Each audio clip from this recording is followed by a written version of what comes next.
By the spring of 1944, American commanders in India were gambling everything on a single, brutal idea. If a road could be reopened across Burma to supply China, Japan's continental reach could be starved without another Guadalcanal-scale bloodletting. To do that, the Japanese artery that fed Myitkyina, the last all-weather airfield the Allies needed, had to be cut. And for work like that, the U.S. Army had one expendable tool: Merrill's Marauders. Merrill's Marauders, officially the 5,307th Composite Unit Provisional, were a hand-picked force marinated in quinine, dysentery, and exhaustion. Trained in long-range penetration after the model of Ord Wingate's British Chindits, they were built to do one thing: walk off the map, live off what they could carry, and break the spine of a theater not by headline battles but by arterial sabotage. They did not occupy hills. They made supply lines die. In late February, a 10-man patrol broke from the parent column near the headwaters that dripped south toward the Irrawaddy. They carried M1 Garins, a single-bar demolition charges, and a radio whose whip was taped to bamboo to look like a cane.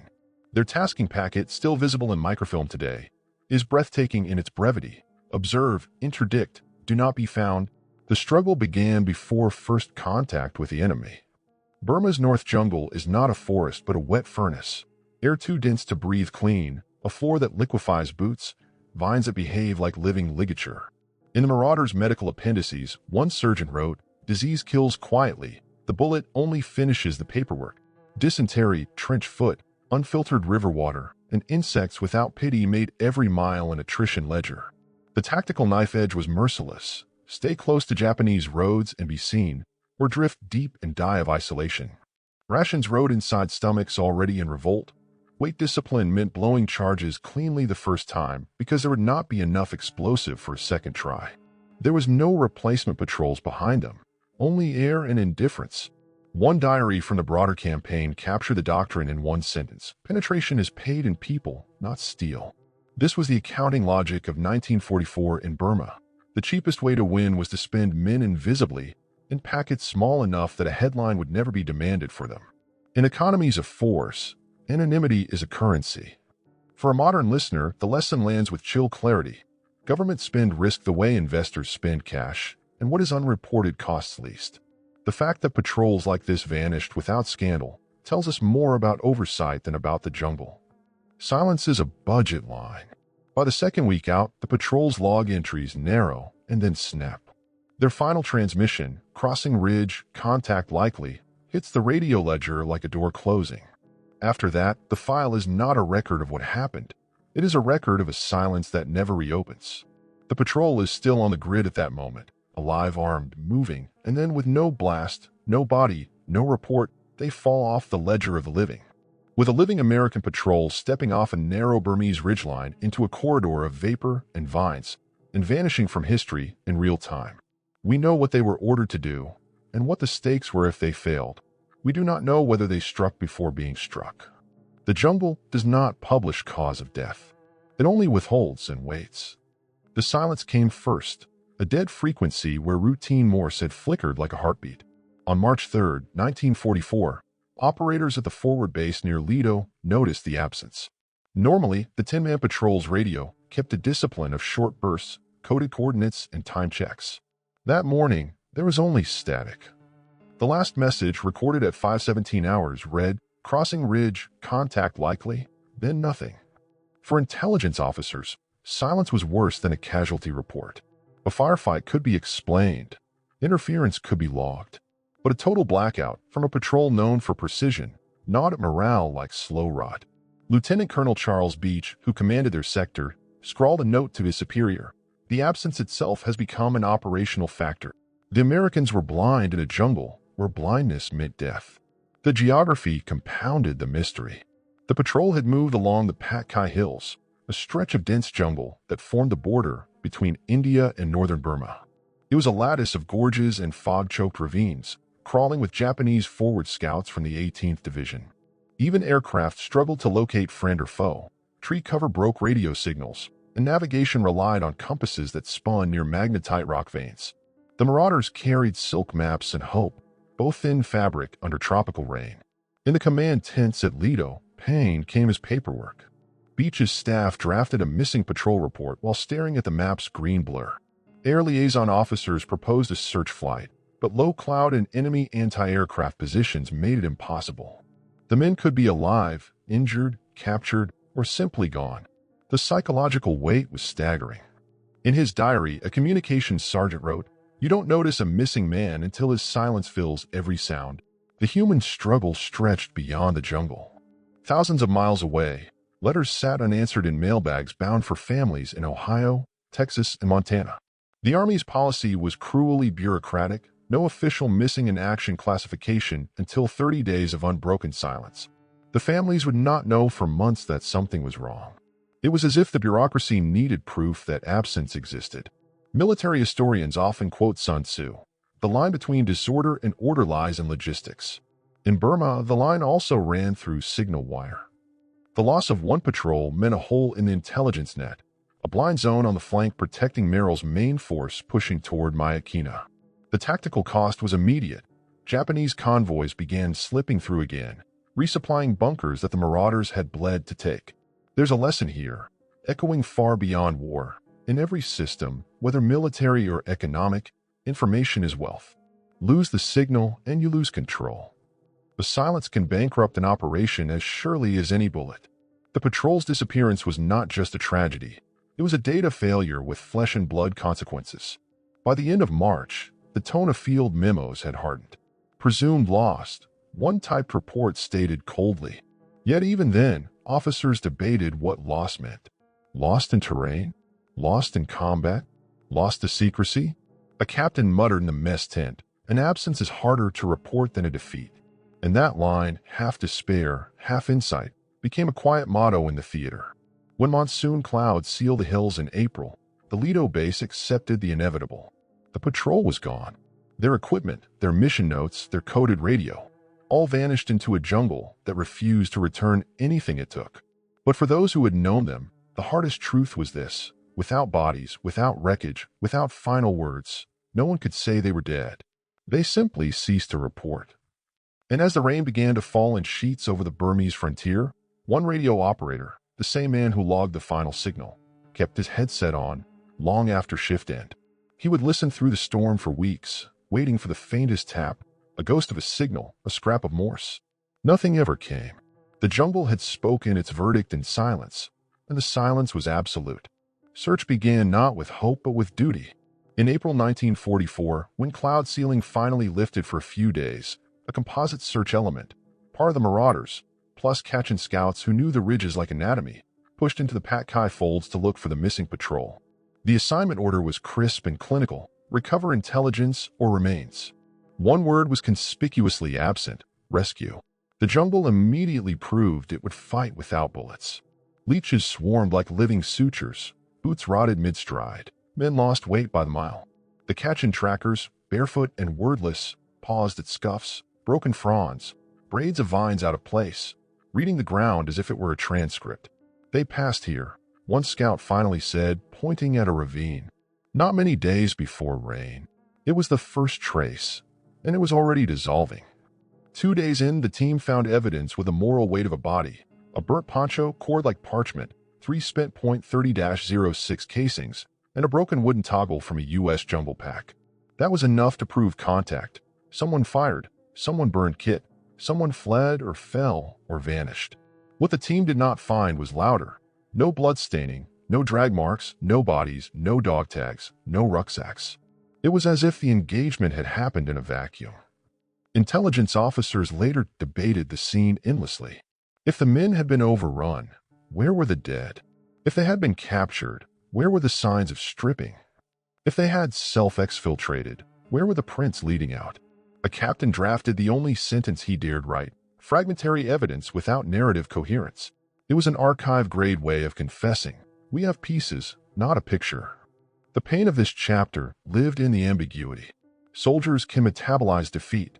They cannot metabolize contradiction. One sergeant in the search party wrote to his brother, "We found enough to know something happened and too little to know what."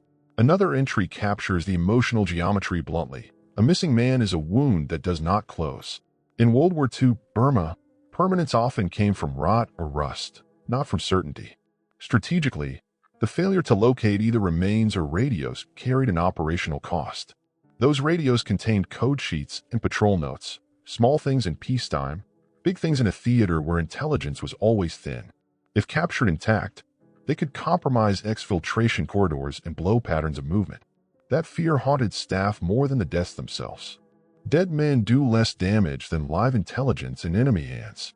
A British liaison officer, reading the after-action draft, scribbled in pencil, "We talk of ground gained and ground lost, but the decisive terrain is always information." It was a Chindit-wise truth. In the jungle, control is not a line on a map but a line of knowledge, and that line had snapped. For a modern listener, the analogy is immediate. In finance, medicine, politics, the system that loses its telemetry loses its future. You cannot steer in blindness. You cannot hedge what you cannot see. When input dies, risk compounds silently. After 7 days of searching, the team turned back, pushed not by orders but by physics of fatigue. They returned with more questions and artifacts. One major, reviewing their haul, 3 shells, a poncho, and a toggle, exhaled and said, "You can't brief a ghost." That line later appeared in a typed staff margin, preserved on microfilm, a dry epitaph for a mission that left no bodies and no answers. Here is the cruel arithmetic of long-range penetration warfare. Men went out not only with a high probability of death, but with a high probability of undocumented death. To vanish was structurally normal. One diary from the theater distilled the ethic with a single chilling line. "The jungle is an escrow account. It withholds truth until interest matures." And in 1944, no interest had yet come due. By the time monsoon resumed, the patrol's fate had hardened from unknown to unknowable. Headquarters closed the search log with a sentence that feels more like surrender than conclusion. No further ground action indicated. That bureaucratic period closed the file, but not the wound. The jungle has given back just enough to prove the event, and nothing to explain it. The next chapter opens not in the undergrowth, but in the archive, where someone will notice a different kind of trail, a cable that should not have existed, referencing a mission that officially never did. The mystery did not move forward in the jungle. It moved forward in paper. In 1952, 8 years after the patrol vanished, the Army declassified and refiled wartime cables tied to Burma operations. One innocuous carbon copy, a traffic fragment stamped "Liaison Sensitive," referred to a U.S. patrol diverted to Corridor B9 to monitor unacknowledged airdrop. But 9 was not on any war maps. No such diversion order exists in Marauder's surviving patrol packets. The reference should not exist. And yet, there it was. To grasp the stakes, you must see the theater as it was. The Allies were air-feeding China by the hump, a gauntlet over the Himalayas where C-47s and C-40s flew unpressurized, icing overloaded. Japanese air and ground interdiction could strangle that lifeline, ending China's ability to tie down Japanese armies inland. A covert airdrop corridor inside Burma, if real, would have been blacker than black, run outside the knowledge of most commanders to avoid leaks, dissent, and allied politics. The whispered pain behind such secrecy is institutional. Once a unit is swallowed by a program that does not exist, its loss cannot be openly admitted without admitting the program. That is how men turn to paperwork ghosts. A 1944 pencil marginalia by a staff major, revealed only decades later in FOIA reels, reads, "If filed as routine patrol loss, no further inquiry required." That line is organizational jiu-jitsu. Convert a sensitive disappearance into a banal one, and the machine stops asking. Strategically, the doctrine fit the era. In the CBI theater, Washington and London both ran compartments inside compartments, where need-to-know trumped chain of command. One OSS officer put it brutally after the war: "We lied to our allies more than to the enemy, because the enemy could not fire us." The incentive gradient was simple. Secrecy that shields a program outweighs truth that honors a patrol. Viewed from the present, the pattern is familiar beyond war. In finance, medicine, statecraft, when disclosure cost exceeds the moral cost of silence, silence wins. Secrecy is not a moral accident. It is a cost-minimizing strategy. Systems learn the same lesson over and over. Truth is expensive, and budgets hate expense. If the patrol was indeed retasked to watch a black airdrop corridor, everything in Chapter 3 is relit. The lack of tags, the absence of bodies, the neat omission in daily operations logs. Not incompetence, compartmentalization. Not a bad search, a blind search by design. One British liaison colonel, interviewed in the 1980s, summarized the era with a sentence that stings: "You cannot lose what you never officially possessed." A patrol under a compartment ceases to be a unit and becomes an asset. Assets do not earn headstones. They expire in footnotes. The first human crack in the wall of secrecy did not come from an archive. It came from a mouth. In 1983, a retired British Chindit officer, Major Harold Lytton, agreed to a taped oral history interview at Sandhurst. Midway through a recollection of the Hukong Valley operations, he paused, then said slowly, "We saw Americans without insignia, moving northeast in twos. They did not answer challenge. That is not patrol behavior. That is reassignment under orders they cannot acknowledge." He did not name a date, only a direction. Eyewitness memory is fragile, but Lytton was not guessing in the dark. The Chindits and Marauders had at times operated so close their rations intermingled in slit trenches. Lytton claimed his section watched the men step off the corridor like ghosts. No salute, no badge, no reply. His adjutant, standing beside him that day in 1944, allegedly muttered, "Then they belong to someone else now." The implication is brutal. The patrol may not have been lost. It may have been absorbed. The bureaucratic paper trail supports the possibility by its very absence. There is no negative receipt stating patrol not reassigned. In compartmented work, omission is policy.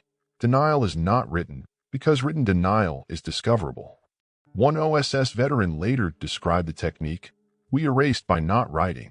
To a historian, that is worse than a lie. It is the removal of oxygen from the future. Pain in this chapter is not physical. It is epistemic. If the patrol was retasked to a black cell, then every grieving mother, every folded flag, every chaplain's letter was constructed on a technical fiction, not missing, but misclassified. The wealth that families believed they possessed, truth, never existed. They were paid in closure's counterfeit. This is where the psychological and economic analogies fuse. In money and in war, people do not panic when they lose. They panic when they discover the loss was concealed. Concealment corrodes trust more than defeat. A vanished patrol is one wound. A vanished truth is a second, deeper one. Strategically, the Chindit veterans claimed is something decisive. It transfers agency. A patrol wiped out by Japan is a tragedy. A patrol quietly retasked into deniable work is a policy choice. That shift of authorship from enemy to ally is the moral event buried in this mystery. One internal British memo from 1945, declassified in the late 1990s, contains a sentence that now reads like an epitaph for such cases. Where knowledge is unaffordable, ignorance is procured.